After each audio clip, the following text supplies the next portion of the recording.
Assalamualaikum warahmatullahi wabarakatuh. Alhamdulillahirabbil alamin.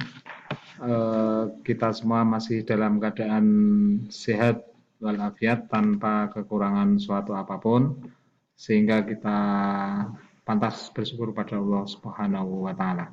Dan untuk melanjutkan rasa syukur kita itu, maka sebaiknya kita juga tidak menghiraukan anjuran dari pemerintah untuk tetap mematuhi protokol kesehatan. Maka saya sarankan kepada anak-anak untuk tetap mengenakan masker meskipun sedang berada di rumah atau daring saat ini. Ini saya memberikan contoh untuk mengenakan masker ya. Baik, sudah ini kita lanjutkan, dan mungkin kalau ada yang memerlukan headset, silakan kalian bisa menggunakan alat bantu headset untuk ini ya, memperjelas pendengaran kita. Oke, saya lanjutkan. Pada kesempatan kali ini saya diberikan amanah untuk memberikan materi pada acara Matsama tahun 2020 atau masa ta'aruf siswa madrasah tahun 2020. Nah, pada pertemuan kali ini, meskipun dalam suasana daring, sebelum saya masuk ke materi, saya akan memperkenalkan diri saya terlebih dahulu. Kalian bisa melihat pada PowerPoint yang tersaji ya. Saya buka dulu.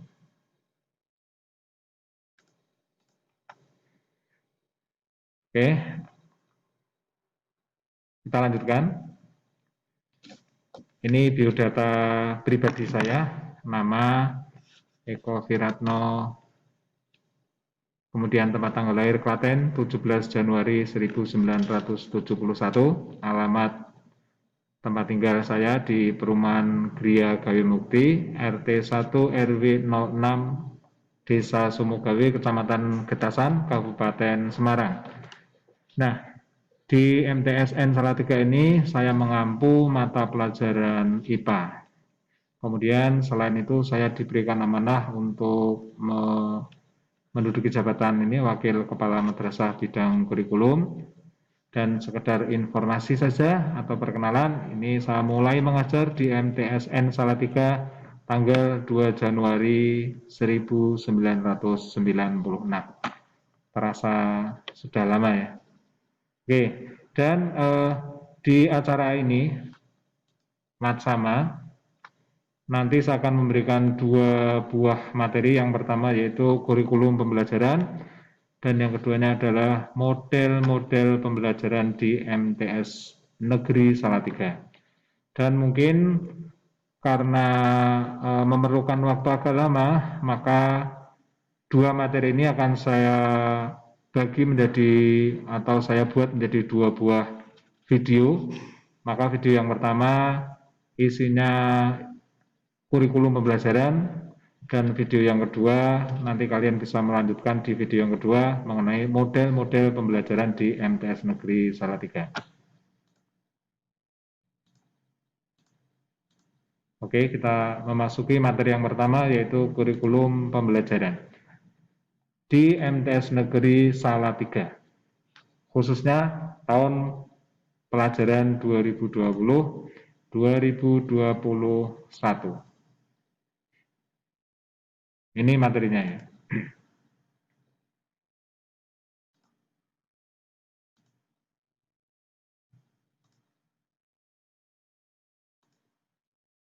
Oke, jadi langsung kita melihat dari yang tulisan paling bawah ini, ya, yang ini paling bawah ini.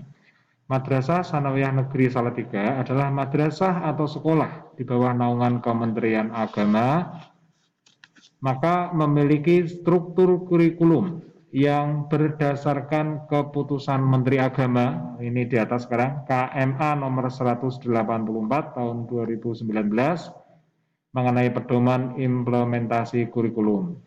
Dan isinya itu sebenarnya tidak jauh berbeda dengan kurikulum yang diberlakukan di sekolah setingkat. Dalam hal ini adalah SMP. Hanya perbedaannya adalah terletak pada mata pelajaran PAI. Di MTS Negeri Salatiga, mata pelajaran PAI ini dibagi-bagi lagi. Nah, apa saja itu? Mari kita lihat isinya ya. Isi dari struktur kurikulum MTS Negeri Salatiga. Yang pertama adalah Al-Quran Hadis. Ini 2 jam pelajaran per minggunya. Kemudian Akidah Akhlak 2 jam pelajaran. Yang berikutnya adalah Fikih 2 jam pelajaran. Kemudian yang keempat adalah SKI 2 jam pelajaran. Nah, tentunya 4 mata pelajaran ini kalau kalian berasal dari MI ya, Madrasah Ibtidaiyah, ini bukanlah mata pelajaran yang asing buat kalian. Tetapi mungkin apabila kalian dari sekolah dasar, maka kemungkinan besar ini kalian belum pernah mendapatkan mata pelajaran ini. Sehingga nanti kalian harus belajar lebih giat, lebih baik, agar keempat mata pelajaran ini kalian bisa menguasai dengan baik. Nah, kemudian mata pelajaran yang kelima adalah Bahasa Indonesia. Ini 6 jam pelajaran. Ini baik siswa dari SD maupun dari MI, semua pernah memperolehnya. Ke-6 PPKN, 3 jam pelajaran. Tidak masalah ini ya. Kemudian yang ke-7 Bahasa Arab. Ini juga yang dari SD belum pernah mendapatkan. Tapi kalau dari MI mungkin sudah pernah mendapatkan. Yang ke-7 Bahasa Arab, kemudian yang ke-8 adalah Bahasa Inggris. Ini mungkin mata pelajaran baru ya buat kalian. Oke, kemudian kita lanjutkan setelah nomor 8. Nomor 9-nya adalah matematika. Ini sebanyak 5 jam pelajaran. IPA 5 jam pelajaran. Jelas di sini ya. IPS 4 jam pelajaran. Seni budaya 3 jam pelajaran. Penjas orkes 3 jam pelajaran. Prakarya dan atau informatika. Jadi ini bisa salah satunya, bisa ini ya, bisa prakarya atau informatika saja. Ini sebanyak 2 jam pelajaran. Dan kalau di MTS Negeri Salatiga untuk kelas 9 nanti yang disampaikan adalah prakarya. Ini prakarya. Sementara yang kelas 7 dan kelas 8 adalah mata pelajaran informatika atau TIK. Ini sebanyak 2 jam pelajaran. Dan mata pelajaran yang terakhir adalah muatan lokal atau bahasa Jawa. Ini sebanyak 1 jam pelajaran. Namun khusus untuk kelas unggulan tahfidz, nanti kalian akan mendapatkan 1 tambahan pelajaran lagi, yaitu materi tahfidz. Nah, ini ada 4 jam pelajaran, tapi dilaksanakan di luar jam madrasah ya. Di luar jam madrasah 2 jam, yang di dalam jam pagi ini ada 2 jam pelajaran, sehingga jumlah seluruhnya di sini ada 47 jam pelajaran. Nah, namun mata pelajaran yang tadi saya sampaikan itu jika berada dalam kondisi normal tanpa masa darurat.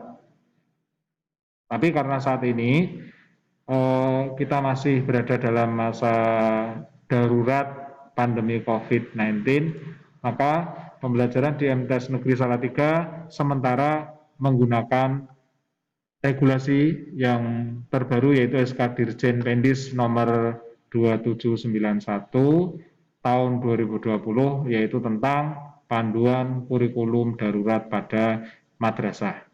Sebenarnya tidak jauh perbedaan yang ada, hanya jam-jamnya saja yang ada penyederhanaan di beberapa bidang studi.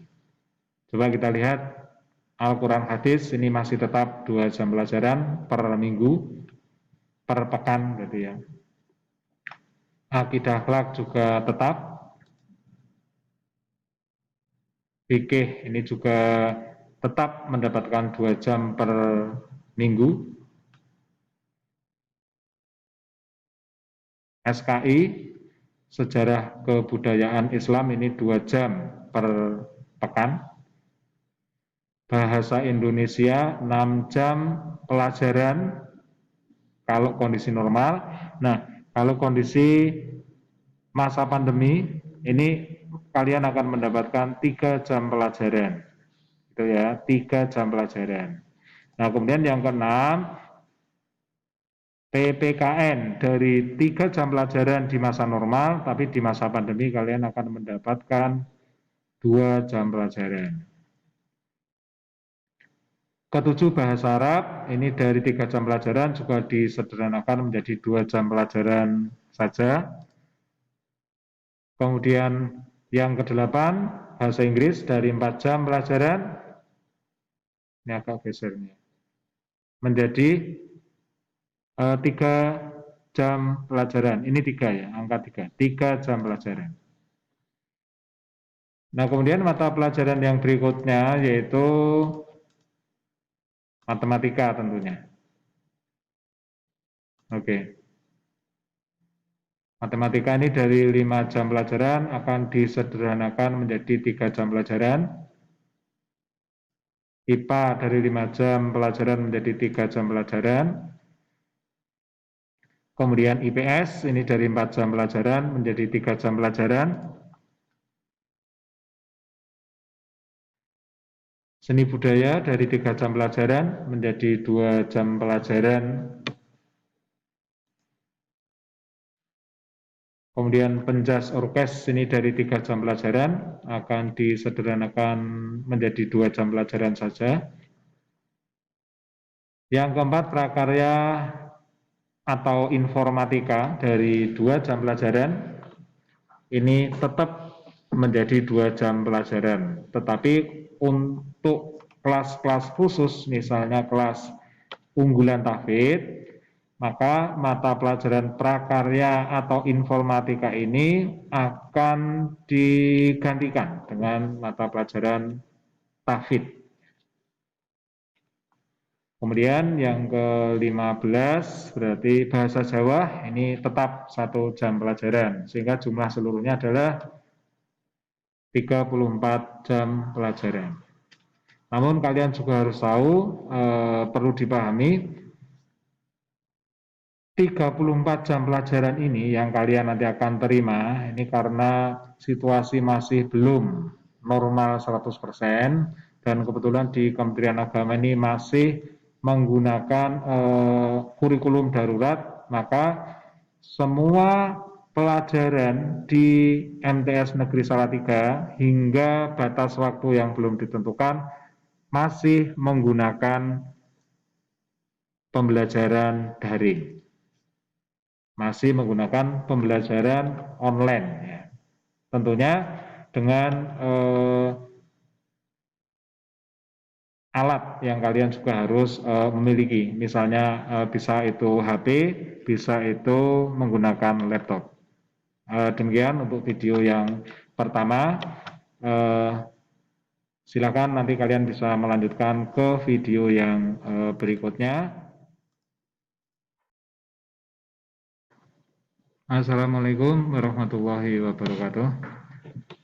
Selamat bertemu kembali dengan saya. Jadi pada video yang kedua ini akan saya berikan atau akan saya jelaskan sedikit mengenai model-model pembelajaran yang dilakukan di MTS Negeri Salatiga. Jadi ini merupakan materi kedua lanjutan dari materi yang pertama tadi mengenai model-model pembelajaran. Nah, ini anak-anak ya, model-model pembelajaran yang biasa dipergunakan di MTes Negeri Salatiga ini, yang pertama adalah model pembelajaran kooperatif atau CL atau cooperative learning. Nah, model pembelajaran ini adalah kegiatan pembelajaran dengan cara berkelompok untuk bekerja sama, saling membantu mengkonstruksi suatu konsep, menyelesaikan persoalan atau inquiry, sehingga konsep ini akan terbentuk dengan baik dan tentunya tidak mudah lupa ya. Nah, ini juga menurut teori dan pengalaman agar kelompok kohesif atau kompak, selalu dalam keadaan kompak, dan setiap individu di dalam kelompok tersebut selalu berpartisipasi aktif. Nah, dengan cara tiap kelompok atau tiap anggota kelompok, ya, tiap anggota kelompok ini berkelompok dengan teman-temannya yang terdiri dari 4 sampai 5 siswa. Kemudian siswa yang dalam satu kelompok tadi tentunya ini heterogen. Ini ya, heterogen yang memiliki kemampuan yang berbeda ya, gender berbeda dan karakter juga berbeda dalam kelompok tersebut. Kemudian ada kontrol dan fasilitasi dan meminta tanggung jawab dari kelompok tersebut, yaitu berupa laporan atau hasil dari diskusi mungkin ya, atau kegiatan yang nantinya dilaporkan kepada guru yang bersangkutan atau dipresentasikan di depan kelompok yang lain. Ini pembelajaran kooperatif.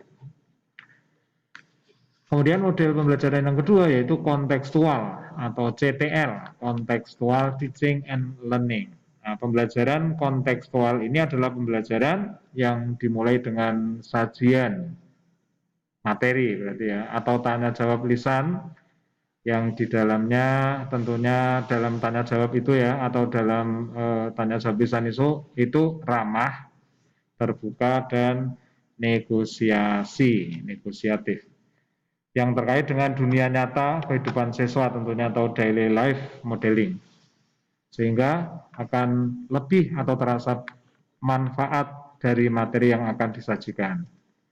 Motivasi belajar muncul, dunia pikiran siswa menjadi konkret atau nyata, dan suasana menjadi kondusif, nyaman, dan menyenangkan tentunya. Ini pembelajaran CTL atau Contextual Teaching and Learning. Nah, biasanya hampir semua Bapak Ibu guru yang mengajar ini sudah terbiasa menggunakan model pembelajaran kontekstual. Kemudian yang ketiga yaitu pembelajaran langsung atau DL, Direct Learning.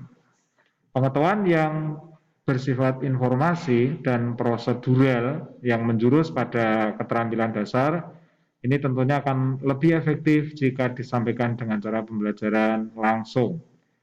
Adapun sintaknya adalah dengan menyiapkan siswa, kemudian sajian informasi dan prosedur. Tentunya ini Bapak Ibu guru sudah mempersiapkan dalam bentuk rencana pelaksanaan pembelajaran yang pada beberapa hari yang lalu ini seperti yang ada di belakang saya ini ya. Ini terlihat ada IHT in-house training, ini untuk membantu Bapak Ibu guru atau istilahnya itu ya mengulang informasi pada Bapak Ibu guru mengenai rencana pelaksanaan pembelajaran, sehingga siap untuk membantu anak-anak atau peserta didik atau siswa menjadi lebih baik dan lebih berkembang. Kemudian yang keempat yaitu pembelajaran berbasis masalah atau PBL, Problem Based Learning. Kehidupan adalah identik dengan menghadapi masalah. dimanapun ya kita hidup, tentunya masalah pasti akan selalu ada, gitu ya, selalu ada dan akan selalu datang. Maka model pembelajaran ini akan melatih mengembangkan kemampuan untuk menyelesaikan masalah yang berorientasi pada masalah otentik dari kehidupan aktual siswa, baik itu di madrasah maupun kehidupan siswa saat sedang berada di rumah, sehingga masalah-masalah itu akan bisa terselesaikan dengan baik sesuai dengan harapannya mungkin ya. Kemudian ini lanjutnya ya, untuk merangsang kemampuan berpikir tingkat tinggi juga. Jadi dengan model pembelajaran ini siswa tentunya akan dilatih untuk berpikir tingkat tinggi, berpikir kritis, menyelesaikan soal-soal yang mungkin rumit. Nah, sehingga nanti sekalipun soal itu rumit, tetap siswa dapat menyelesaikan dengan baik. Begitu ya. Kemudian lanjutannya ini kondisi yang tetap harus itu ya. Ini harus dipelihara adalah suasana kondusif, terbuka, negosiasi demokratis. Ini bisa dipahami semua saya kira ya. Kemudian suasana nyaman dan menyenangkan agar siswa dapat berpikir optimal. Jadi kalau di madrasah kondisi-kondisi ini nanti akan dikelola oleh Bapak Ibu Guru sehingga beliau-beliau ini akan mengkondisikan kalian sehingga suasana tidak membosankan.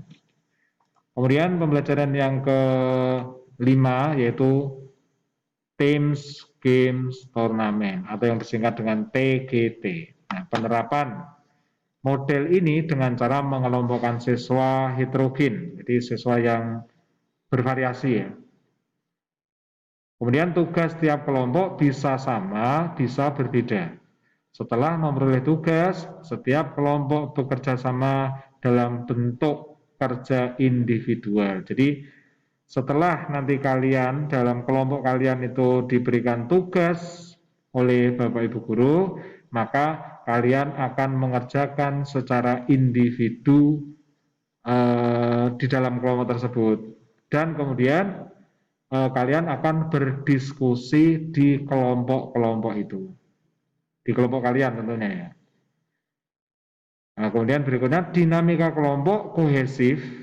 Tadi sudah di depan sudah saya jelaskan atau saya singgung, dan kompak serta tumbuh rasa kompetisi antar kelompok. Sehingga nanti kalau sudah berdiskusi untuk tingkat kelas, berarti kan kelompok 1 misalnya, kelompok 2, kelompok 3, nah ini akan berdiskusi mengenai materi yang tadi disampaikan oleh Bapak Ibu Guru.